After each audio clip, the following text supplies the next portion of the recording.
This video is brought to you by Nebula. Egypt has never been a paragon of economic virtue.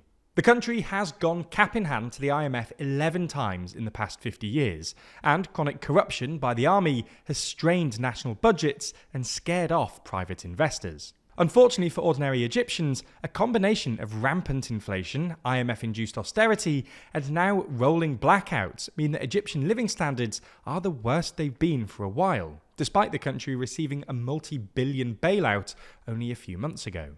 So in this video, we're going to have a look at the structural causes behind Egypt's economic woes, why the IMF and others never say no, and whether we're on the cusp of yet another bailout. Before we start, if you haven't already, please consider subscribing and ringing the bell to stay in the loop and be notified when we release new videos. In a way, the basic problem with Egypt's economy is relatively simple. Egypt spends too much, but it has little incentive to reform its spending habits because it knows it'll just get bailed out by the IMF. Egypt's overspending here is facilitated by both its fiscal and monetary policy. When it comes to fiscal policy, the Egyptian state just spends way more than it brings in tax revenue, which means unsustainably high levels of borrowing.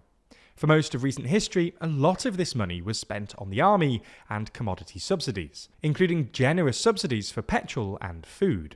In the past couple of years, though, President Abdel Fattah el-Sisi has also spent an inordinate amount of money on a series of new mega-projects, including a second Suez Canal in 2015, a massive irrigation project around Lake Nasser called Toshka, and a series of new cities across Egypt. These include a new summer capital on the north coast, a sustainable city in the Nile Delta, and the new administrative capital, which sits just 45 kilometers east of Cairo and is intended to be Egypt's new capital city when it's eventually finished. Unfortunately for Sisi, the first phase alone has cost over $45 billion, and the project has become so expensive that its main international backers, the United Arab Emirates and China, have now both pulled out. This chronic overspending has pushed Egypt's debt-to-GDP ratio, which hovered above 80% for most of the 2010s, up to 96% today.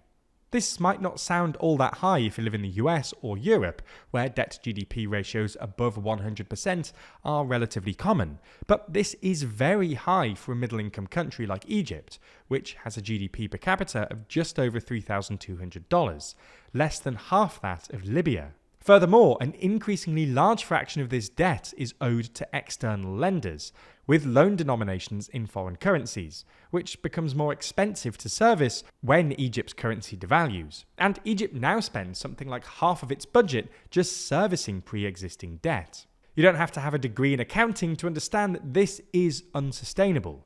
If you're spending half of your budget just servicing debt without massive spending cuts or tax rises, you're going to need to borrow more money, which is exactly what's currently happening.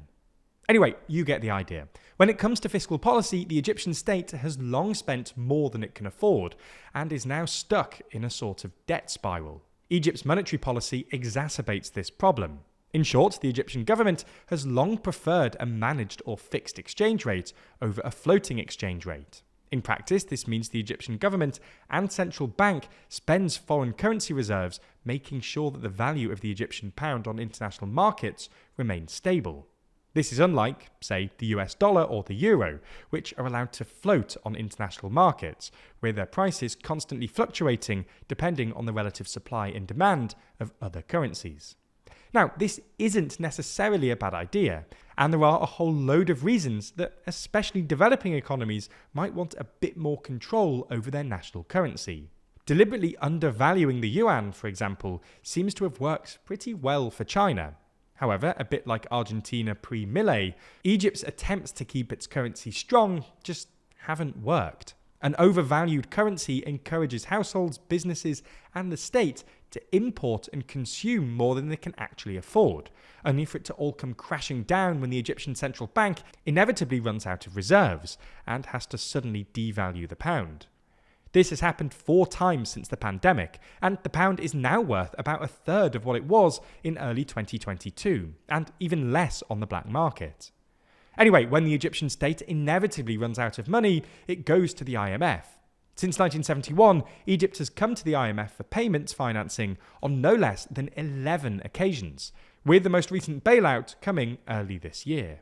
The IMF always says yes, because in some sense Egypt is too big to fail, or rather too strategic to fail. In other words, if Egypt, the most populous country in the world's most volatile region, were to go bankrupt, the risk of political or economic stability spreading out into either northeastern Africa or the Middle East means the IMF sort of has to bail it out. This, plus the fact that Egypt is a key player in America's regional security network, is why Egypt can usually extract better conditions or bigger loans than other IMF recipients. The latest bailout, for instance, was worth $8 billion, more than double the $3 billion originally requested, and came alongside a $40 billion cash infusion from the EU, World Bank, and UAE. Unfortunately, these bailouts haven't worked. This is in part because Egypt knows the IMF won't say no if it has to go back, especially when geopolitical tensions in the Middle East are this high, but also because the austere reforms that the IMF have insisted on haven't worked so far. Cuts to stuff like fuel subsidies and welfare, combined with devaluation-induced inflation, have pushed millions of Egyptians below the poverty line, and the non-oil private sector has contracted nearly every month for the past 5 years. Conversely, corruption and graft by the army and other allies of President Sisi, himself a former general, have actually gotten worse, despite promising to sort it out in the most recent IMF deal. The most recent expression of this economic stagnation are rolling blackouts. Despite claiming only a few years ago that its vast Zohr gas field in the eastern Mediterranean would not just make Egypt energy independent, but also turn it into a net exporter, Egypt has actually run out of gas, forcing the government to impose rolling blackouts. To save electricity, most stores must close by 10 p.m. or midnight, with exemptions only for groceries and pharmacies. This is both because domestic production has declined and because a growing population and an exceptionally hot summer have increased demand. Egypt spent $6.3 billion importing oil and gas in the year to March 2024, compared with an export surplus of $4.4 billion in the year to September 2022. President Sisi is now faced with a dilemma. He can either continue with IMF reforms, including continuing to let the Egyptian pound float and further cuts to subsidies, but risk popular anger, or stretch the government finances to arrest the decline in Egyptian living standards and hope that the IMF will still bail him out anyway. Now, that's not all. We've actually got a new series called WTF USA, and you can watch the trailer right here.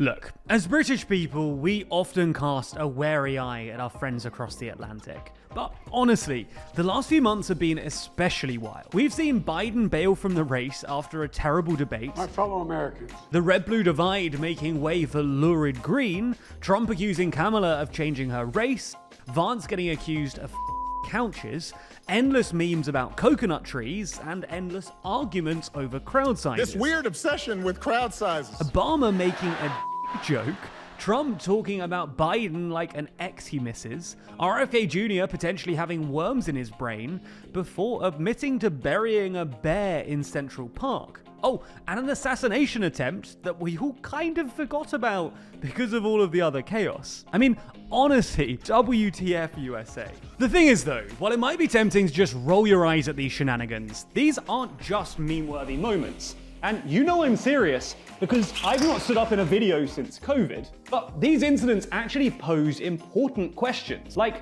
how much does the Gen Z vote matter this time round? How important will online campaigning and social media prove to be? What impact do running mates have?